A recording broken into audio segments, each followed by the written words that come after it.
दूधप्रेस classes में स्वागत है बच्चों आपका। और ट्रिक ऑफ द डे में आज हमने जो क्वेश्चन लिया है वो है if the price of a book is first decreased by 25% and then increased by 25%, rather 20%, you need to find out the net change in the price। तो सवाल ये कह रहा है कि अगर एक किताब है उसका प्राइस पहले आपने डिक्रीज करा 25% से और फिर आपने उसको इंक्रीज करा 20% से, तो ओवरऑल जो आपका चेंज आएगा वो प्राइस में वो कितना होगा। इस तरह के जो क्वेश्चंस हैं वो परसेंटेज के सीरीज में भी हमने कवर किए हैं और किसी भी आप एग्जाम्स को देते हैं, जो कॉम्पिटिटिव एग्जाम्स आप दे रहे हैं उसमें इस तरह के क्वेश्चंस जरूर पूछे जाते हैं। आप इसको करेंगे कैसे, उसके लिए जो ट्रिक है उस ट्रिक में कहा गया है कि आप यूज करेंगे formula x plus Y plus X Y divide में 100%। ये फॉर्मूला है जो आप इस तरह के किसी भी क्वेश्चंस को सॉल्व करने में यूज कर सकते हैं। कैसे यूज करेंगे आप, उसके लिए जरूरी है आप जानना कि x और y क्या है, चेंज इन परसेंटेज। लेकिन आप जब इसको फॉर्मूले में यूज करेंगे तो कैसे यूज करना है, आपको पॉजिटिव लेना पड़ेगा जब जब इंक्रीज होगा। जब जब इंक्रीज होगा आप पॉजिटिव लेंगे, जब जब डिक्रीज होगा आपको नेगेटिव लेना पड़ेगा। तो अगर फॉर एग्जांपल आपका सामने जो क्वेश्चन है उसमें उसने बोला डिक्रीज बाय 25%, अगर मैं इसको x लेता हूं तो मेरे पास में x है -25। क्यों, डिक्रीज हुआ और डिक्रीज हो रहा है तो हम क्या लेंगे, माइनस लेंगे। एंड देन इंक्रीज बाय 20%, तो y है 20%, लेकिन इंक्रीज होगा तो वैल्यू प्लस में आएंगे। यहां तक क्लियर है? ऑलराइट।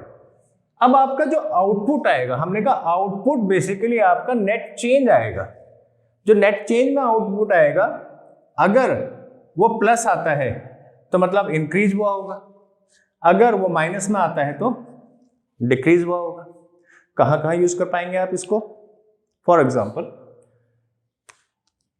ये कोई वैल्यू है।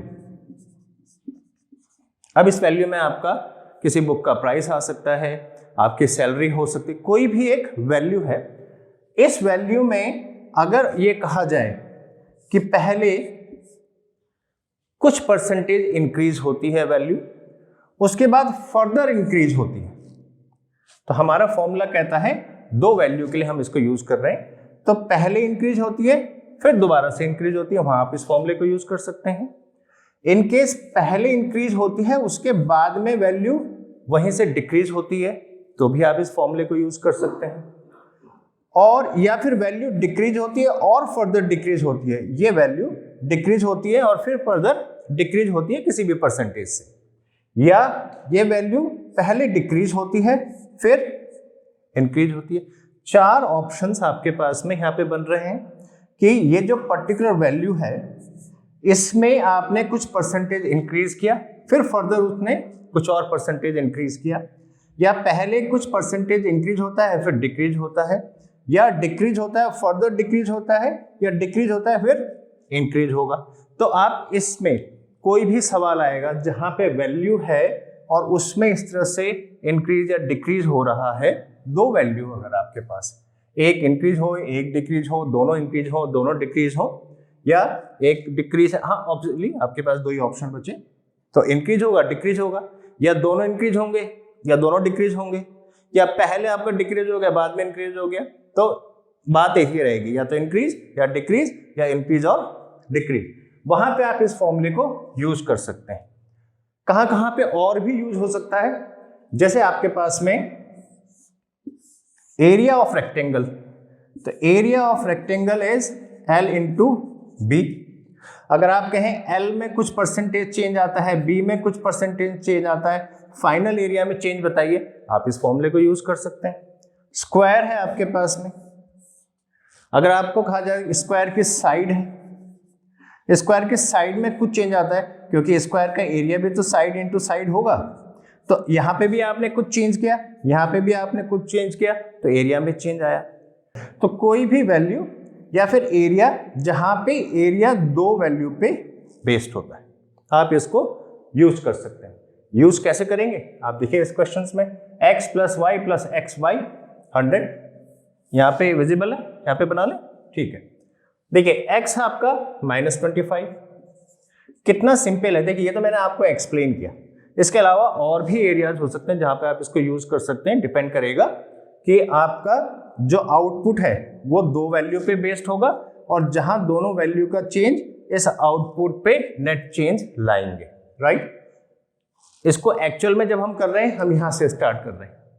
तो यहां से अगर मैं स्टार्ट कर रहा हूं तो x की जगह पे -25, y की जगह पे मैं रखूंगा 20, प्लस x की जगह पे -25 मल्टीप्लाई में y की जगह पे 20 डिवाइड में 100, इतना परसेंट आपका नेट चेंज आ रहा है,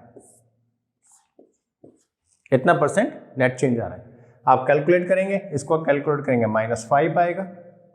देखिए यहां पे कैलकुलेट करेंगे 25 20 को, तो प्लस माइनस माइनस हो जाएगा, ये 500 आएगा डिवाइड में 100, दोनों कैंसिल हो जाएंगे, इतना परसेंटेज -5 -10, तो 10% का चेंज आएगा। लेकिन 10% का इंक्रीज है या डिक्रीज है? तो जैसे मैंने बताया, अगर माइनस में है तो डिक्रीज है, माइनस में है इसका मतलब आपका डिक्रीज है। ऑप्शन 4 10% का डिक्रीज होगा। ये इसका तरीका है इस तरह के सवाल को करने का। और हमारा जो परसेंटेज का सीरीज, परसेंटेज की सीरीज चल रही है, सेशन 5 में 6 में हमने इस तरह के क्वेश्चंस को कवर किया है, उसमें भी हमने बेसिक समझाया कैसे इनको करते हैं। और अब जो हमारा नेक्स्ट सेशन आएगा परसेंटेज सीरीज 7, उसमें हमने कुछ और क्वेश्चंस को कवर किया है, वहां पे आप देखेंगे इस तरह के फॉर्मूले का यूज हो रहा है। तो इसके लिए आप हमारे जो चैनल है उसको सब्सक्राइब कीजिएगा, लाइक कीजिएगा, शेयर कीजिएगा, और जितना ज़्यादा हो सके शेयर कीजिए और अपने कमेंट्स लिखिएगा।